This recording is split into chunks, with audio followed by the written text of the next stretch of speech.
मन चंगा तो कटौती में गंगा। आज हम जानेंगे कि संत रविदास जी ने क्यों कही ये उक्ति और क्या है इसका वास्तविक मतलब। कहते हैं कि प्रभु के रंग में रंगे महात्मा लोग जो अपने कार्य करते हुए प्रभु का नाम लेते रहते हैं, उनसे पवित्र और बड़ा कोई तीर्थ इस धरती पर नहीं है। संत के बारे में शास्त्रों में कहा गया है कि जो अपने लिए किसी भी प्रकार की सांसारिक इच्छा ना रखे और परोपकार में अपना समय लगाए, वह संत है। संत रविदास जी भी एक ऐसे ही व्यक्ति थे। इनके लिए इनका कर्म और परोपकार ही पूजा थी। गुरु रविदास जी का जन्म काशी में एक चर्मकार कुल में हुआ था। संत रविदास जी की कई दोहे और उक्तियां प्रचलित हैं, जो आज भी जीवंत माने जाते हैं। उनमें से ही रविदास जी की ये एक उक्ति है, मन चंगा तो कटौती में गंगा। सुनने में ये थोड़ा विचित्र लगता है, लेकिन इस उक्ति का अर्थ बेहद महत्वपूर्ण है। आइए जानते हैं कि संत रविदास जी ने यह उक्ति क्यों कही और इसका वास्तविक अर्थ क्या है।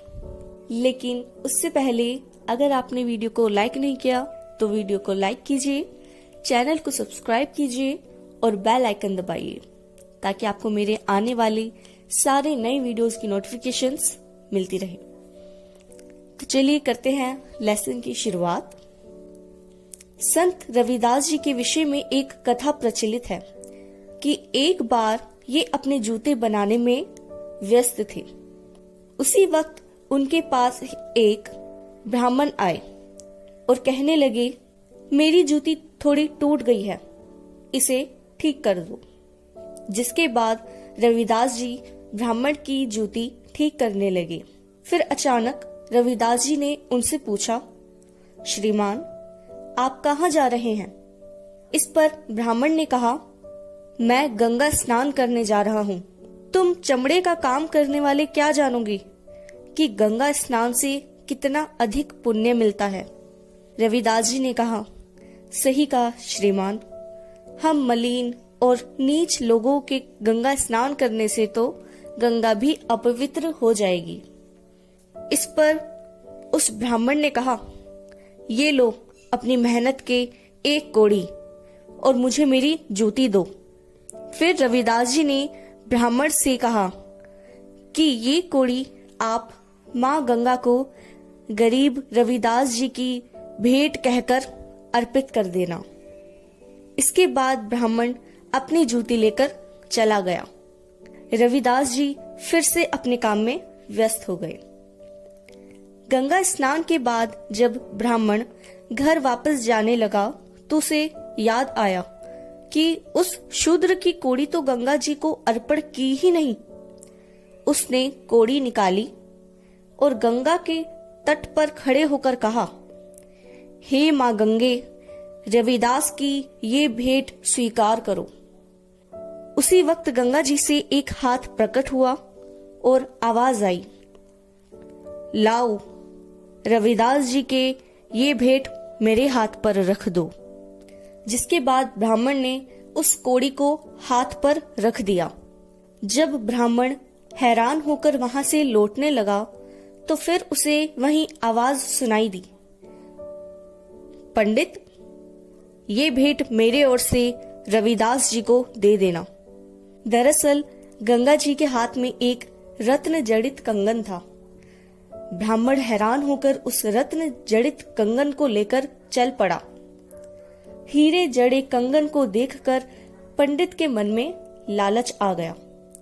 जाते जाते रास्ते में उसने सोचा कि रविदास को क्या मालूम कि माँ गंगा ने उसके लिए कोई भेंट दी है। पंडित सोचने लगा, अगर ये रत्न जड़ित कंगन मैं रानी को भेंट दूं तो राजा मुझे माला माल कर देगा। वह राज दरबार में पहुंचा और रानी को भेंट स्वरूप वह कंगन दे दिया। रानी वह कंगन देखकर बहुत खुश हुई। इधर ब्राह्मण अपने मिलने वाले इनाम के बारे में सोच ही रहा था कि रानी ने अपने दूसरे हाथ के लिए भी वैसा ही कंगन लाने की फरमाइश राजा से कर दी। राजा ने पंडित से कहा, मुझे इसी तरह का दूसरा कंगन चाहिए। इस पर उस ब्राह्मण ने कहा, आप अपने राज जौहरी से इसी तरह का दूसरा कंगन बनवा लें। तभी जौहरी ने कहा और राजा को बताया कि इसमें जड़े रत्न बहुत कीमती हैं, वह राजकोष में भी नहीं है। इस पर राजा को क्रोध आ गया। उसने पंडित से कहा कि यदि तुम दूसरा कंगन लाकर नहीं दे सके तो तुम्हें मृत्यु दंड मिलेगा। यह सुनकर ब्राह्मण की आंखों से आंसू बहने लगे। पंडित घबरा गया क्योंकि उसने संत रविदास के लिए दिया गया कंगन खुद रख लिया था और उपहार के लालच में राजा को भेंट कर दिया था। इधर ब्राह्मण परेशान हो गया कि दूसरा कंगन कहाँ से लाऊं। फिर उसने सोचा कि केवल रविदास जी हैं जो दूसरा कंगन माँ गंगा से लाकर दे सकते हैं। ब्राह्मण संत रविदास के पास पहुंचा।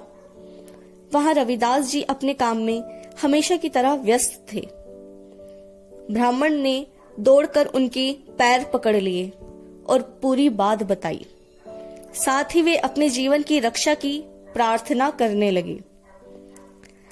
रैदास जी बोले कि तुमने मुझे बिना बताए राजा को कंगन भेंट कर दिया, इससे परेशान ना हो।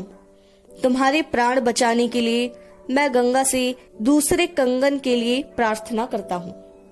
ऐसा कहते ही रैदास जी ने अपनी वह कठौती उठाई जिसमें वो चमड़ा गलाते थे। उसमें पानी भरा था। रैदास जी ने माँ गंगा का आह्वान कर अपनी कठौती से जल छिड़का। जल छिड़कते ही कठौती में एक वैसा ही कंगन प्रकट हो गया। इसके बाद संत रविदास जी ने कहा, मन चंगा तो कठौती में गंगा। रैदास जी ने वो कंगन ब्राह्मण को दे दिया। ब्राह्मण खुश होकर राजा को वह कंगन भेंट करने चला गया। तभी से यह कहावत प्रचलित हुई कि मन चंगा तो कठौती में गंगा। कहते हैं कि प्रभु के रंग में रंगे महात्मा लोग जो अपने कार्य करते हुए प्रभु का नाम लेते रहते हैं, उनसे पवित्र और बड़ा कोई तीर्थ इस धरती पर नहीं है। आज के लिए बस इतना ही। मैं आपसे जल्द मिलूंगी एक और नए लेसन के साथ। Till then, stay safe, stay fit and take care.